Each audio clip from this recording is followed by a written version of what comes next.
হরে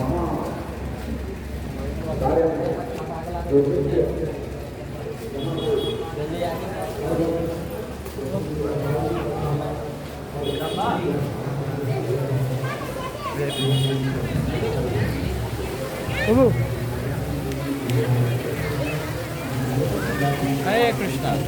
আমরা এখন পৌঁছে গিয়েছি গুপ্তকাশীতে।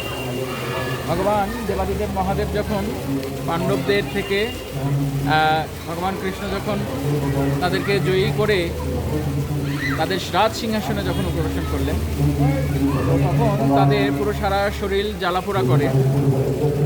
তো ভগবান কাছে যাওয়ার পরে ভগবান বলেন যে যেহেতু তোমরা গোত্র হত্যা করেছো, তোমরা তোমাদের ভাই, তোমাদের কুলগোত্র তাদেরকে হত্যা করেছে, এই জন্য তোমাদের এই জ্বালা যন্ত্রণা থাকবে।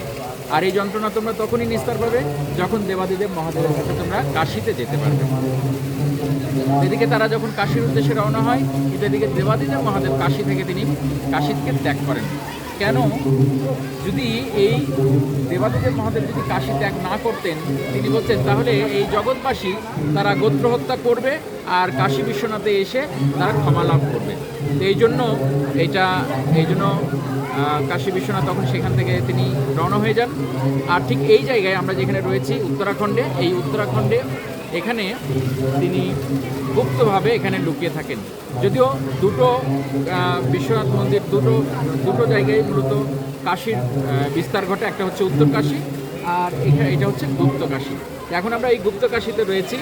এখানে সেই দেবাদিদেব মহাদেব রয়েছেন, তো আপনারা সবাই দর্শন করুন। আর এখানে গুপ্তভাবে গঙ্গা এবং যমুনা দুটো ধারা প্রবাহিত হচ্ছে দেবাদিদেব মহাদেবের সেবার নিমিত্তে। জয় গুপ্ত কাশী কি জয়, কাশী বিশ্বনাথ কি জয়। সবাই দর্শন করুন।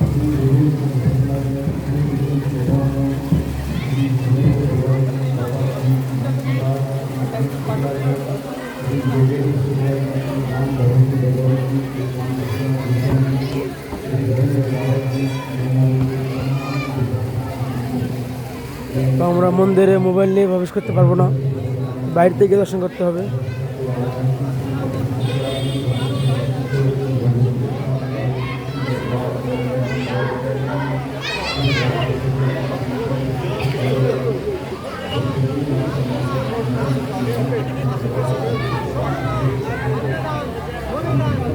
এখানে ভক্তরা বিভিন্ন পিতৃপুরুষের উদ্দেশ্যে পূজা উত্থাপন করছেন।